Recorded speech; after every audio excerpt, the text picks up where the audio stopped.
حضور علیہ السلام کی خدمت میں حاضری ہونے لگی تو ان کی خالہ کو پتہ چلا تو انہوں نے ابو قصافہ کو منع کیا کہ تم ان کے پاس ملنے کے لیے نہیں جاؤ گے۔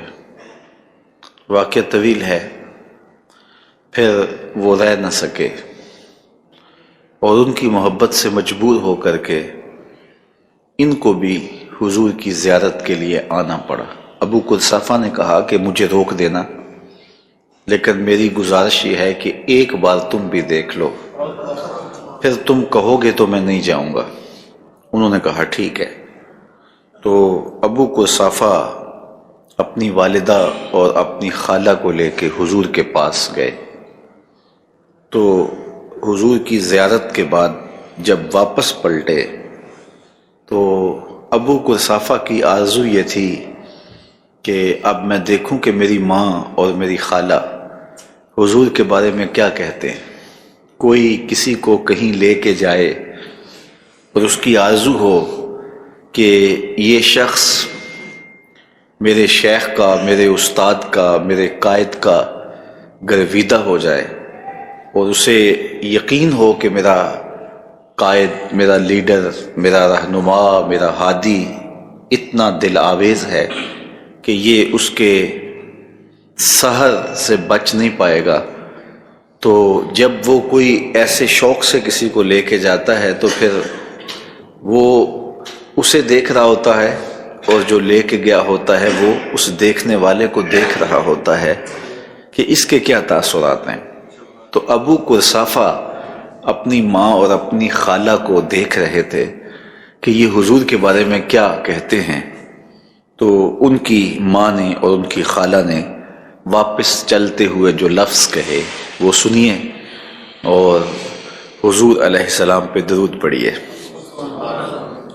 تو ابو قصافہ نے پوچھا کہ بتاؤ پھر حضور کیسے ہیں؟ تو انہوں نے کہا ما رأینا مثل ھذا الرجل، ہم نے اس شخص جیسا شخص زندگی میں دیکھا ہی نہیں۔ احسن وجہن، ہم نے اتنا سونا چہرہ کسی کا نہیں دیکھا۔ ولا انقا ثوبا، اور جتنا پاکیزہ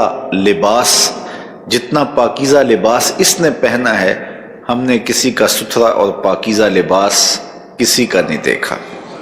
ولا الین کلاما، اور جتنی میٹھی گفتگو اس کی ہے کسی اور کی ہم نے سنی نہیں ہے۔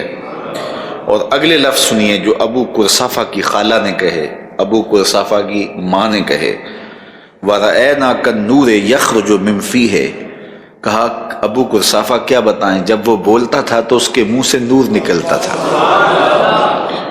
اللہ اکبر۔ حضرت ابو ہریرہ رضی اللہ تعالیٰ عنہ فرماتے ہیں ما رأیت شیئا احسن من رسول اللہ صلی اللہ علیہ وسلم کأن الشمس تجری فی وجہہ، میں نے کسی چیز کو بھی حضور سے زیادہ سونا نہیں دیکھا، کوئی شے نہیں دیکھی جو حضور سے زیادہ حسین ہو، اور سورج ایسے تھا جس طرح حضور کے رخساروں میں چلتا ہو، اس طرح حضور کے چہرے میں سورج جس طرح گردش کرتا ہو، یہ حضور کا چہرہ تھا، یہ حضور کا رخ انور تھا۔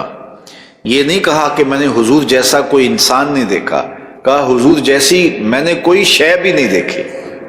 اعلیٰ حضرت بھی بولے بل نے گل ان کو کہا، قمری نے سروے جاں فضا، حیرت نے جھنجھلا کر کہا یہ بھی نہیں وہ بھی نہیں، خورشید تھا کس زور پر کیا بڑھ کے چمکا تھا قمر، بے پردہ جب وہ رخ ہوا یہ بھی نہیں وہ بھی نہیں۔ تو حضور کا حسن ہر چھپ میں گہرا رہا اور حضور کا چہرہ چمکدار تھا، روشن تھا۔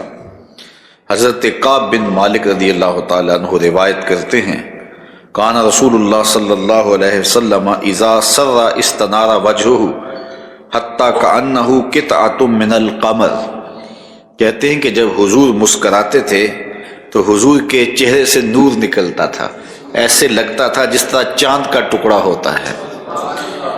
اللہ اکبر۔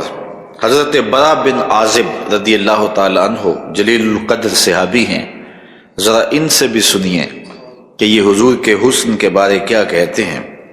کہتے ہیں کان رسول اللہ صلی اللہ علیہ وسلم احسن الناس وجہا وَأَحْسَنَهُمْ خُلْقًا، حضور علیہ الصلوۃ والسلام کائنات میں ہر شخص سے زیادہ سونے بھی تھے اور سب سے زیادہ حضور خلق والے بھی تھے۔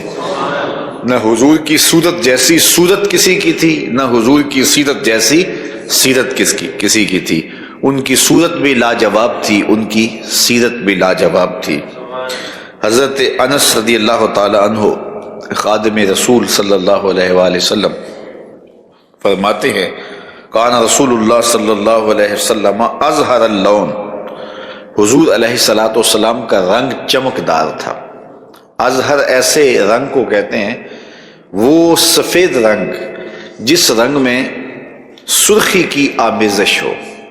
چونے کی طرح حضور کا رنگ سفید نہیں تھا، کیونکہ جو چونے کی طرح سفید رنگ ہوتا ہے اس میں کشش نہیں ہوتی، تو جو گندمی رنگ ہوتا ہے تو اس کے اندر بھی سیاہی کا غلبہ ہوتا ہے۔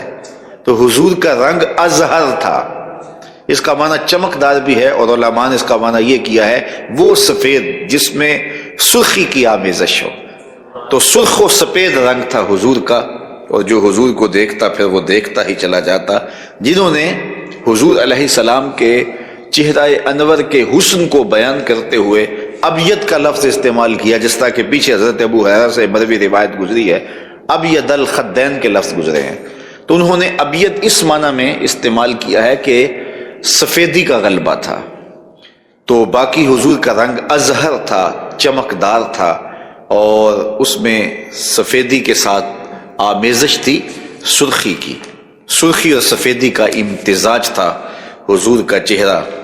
اور آقا کریم علیہ السلام کے اسی چہرہ نور کا ذکر حضرت عمار ابن یاسر کے پوتے نے حضرت ربیع بنت معوذ سے پوچھا، کہا کہ تم نے حضور علیہ السلام کو دیکھا ہے تو ہمیں بتاؤ حضور کیسے تھے؟ تو انہوں نے جو جواب دیا وہ ذرا سنیے۔ وہ کہتے ہیں لو رأیتہ رأیت الشمس طالعہ، کہ اگر تو حضور کو دیکھ لیتا تو تو بے ساختہ پکار اٹھتا سورج چڑھا ہوا ہے، ایسا حضور کا چہرہ تھا۔ اور حضرت جابر بن سمرہ رضی اللہ تعالیٰ عنہ فرماتے ہیں کہ 14ویں کی رات تھی اور چاند پوری آب و تاب کے ساتھ چمک رہا تھا۔ حضور لال دھاری دار یمنی چادر اوڑے استراحت فرما رہے تھے۔ میں کبھی حضور کے چہرے کو دیکھتا، کبھی میں آسمان کے چاند کو دیکھتا، پھر میں نے فیصلہ کیا فائزہ ہوا احسن عندی من القمر، چاند نہیں میرے حضور سونے ہیں۔ اللہ اکبر۔ حضرت ام المومنین سیدہ عائشہ رضی اللہ تعالی عنہا سے پوچھئے، فرماتی ہیں کنتو اخیتو فسقطت منی الابرہ، میں کچھ سی رہی تھی کہ میرے ہاتھ سے سوئی گر گئی، فطلبتها فلم اقدر علیہا، میں نے اس کو تلاش کیا لیکن مجھے وہ ملی نہیں، چونکہ حضور کے گھر میں جو دیا تھا اس میں ڈالنے کے لیے تیل بھی نہیں تھا۔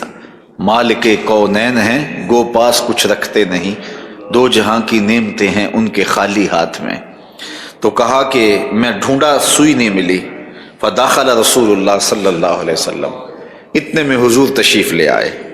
تو فرماتی جب حضور تشریف لے آئے تو فَتُبُيِّنَتِ الْإِبْرَةُ بِشُعَاعِ نُورِ وَجْهِهِ، حضور کے چہرے سے اتنی روشنیاں پھوٹیں کہ میں نے گمی ہوئی سوئی کو تلاش کر لیا۔